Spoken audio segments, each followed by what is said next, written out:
Welcome back, everybody. Welcome back to the Corral. Today I have a special guest. Ed Mahoney is with me here on the lakefront in the Northwoods. Say hi, Ed. Hi, Ed. There you go. And Ed is the guilty party responsible for turning me on to P.T. Deutermann.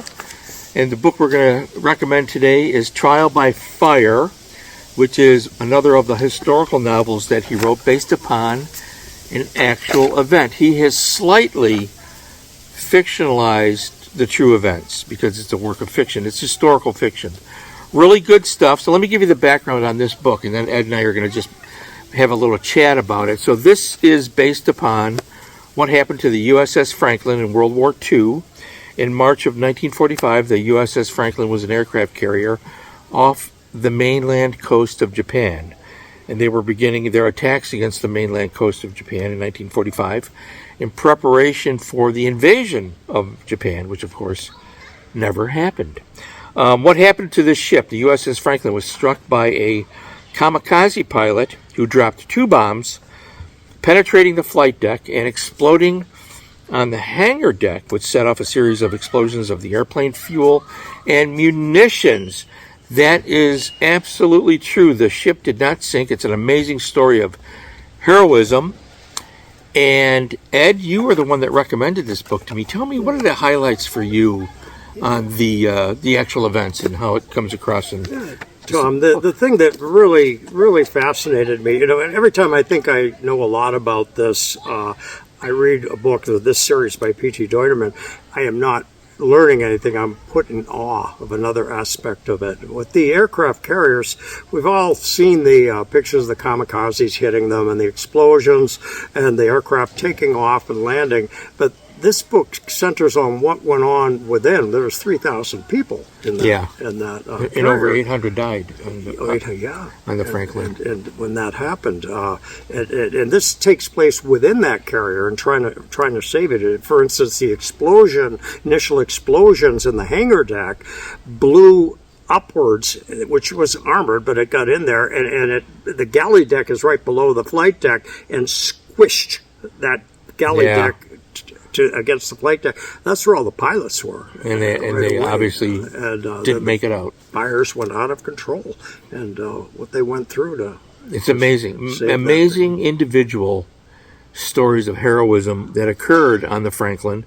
Again, this is historical fiction.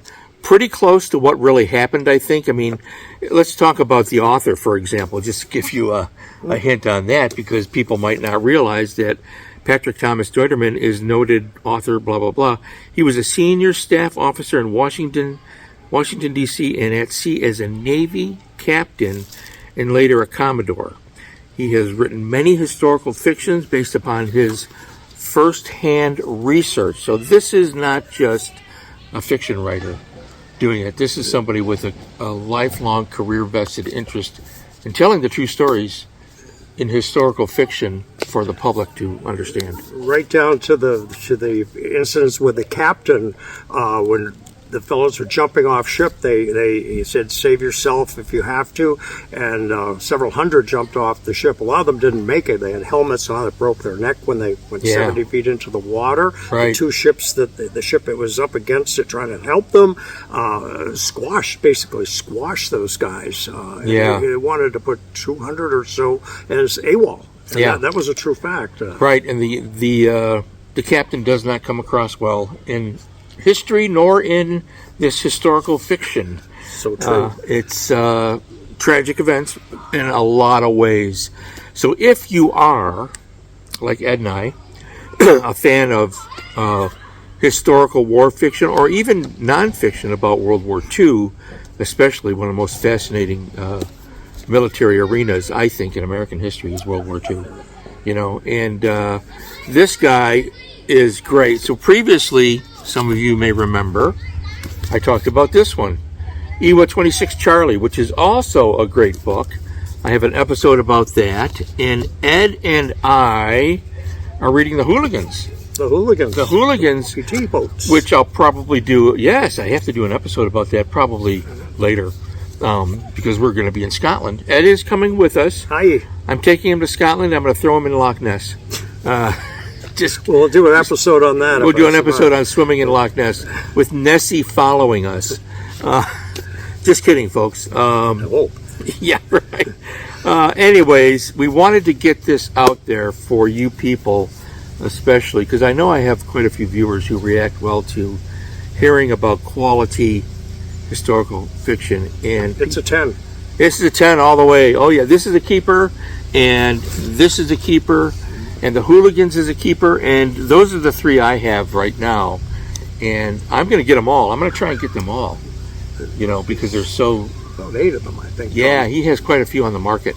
Now, by the way, trivia, I'm going to try and have a picture pop up here, an actual Navy photograph of the Franklin after it's hit. There's a photograph at sea, but this cover is actually a painted, altered cover of an actual Navy photograph of the Franklin after it was hit.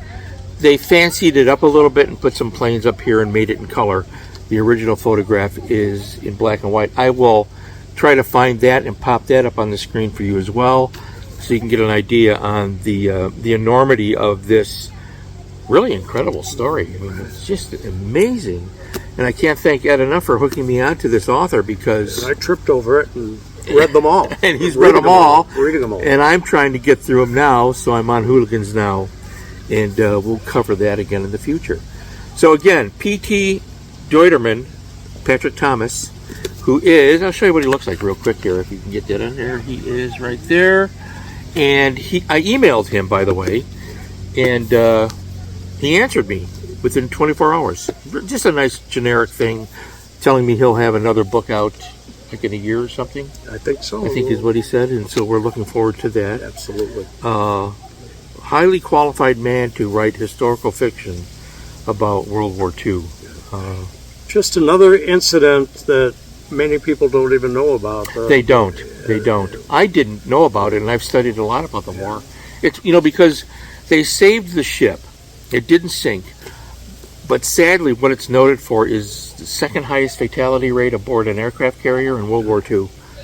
It didn't sink, but over 800 men... They saved it somehow. Somehow they saved the ship. That's an act of heroism, which you'll read about in here, but over 800 servicemen perished. I think part of my interest came from Mary's dad. My wife's dad was on the Hancock CV-19, which got hit by 2 kamikazes. We have his diary, which describes this, plus another incident where a plane blew up when they were all ready to take off, and the ordnance blew. It's very similar to what happened here, but not to this extent. Yeah, so your family has a personal connection to that arena, the Pacific Arena, with Mary's father. Both families have military. Your dad, Korea. My dad was Korea. Your dad was World War II. Marines. So. Yeah, so there's a lot of interest between Ed and I in these things. And we hope you find it interesting, because... Please do. Wow! I mean, really, I can't promote this enough. If you have an interest in historical war fiction, these books are page turners all the way. Put you right there. Put you right there with it. Great brave men of the United States services, World War II. All right, well, Ed, I have babbled on yet again, and I think it's time. Weren't we going to go fishing or something? Let's go fishing. You think there's fish in this lake? Yeah. not on my pole. Yeah. I actually caught a bass today. I didn't show you the picture yet. I caught a really big bass. I'll have a picture of that pop up here. That'll be funny. Okay, you guys. You know what I'm going to say next, you regular viewers. Stay well, stay happy, feed your beautiful minds. Thanks for listening. Nice to meet you. And read a book.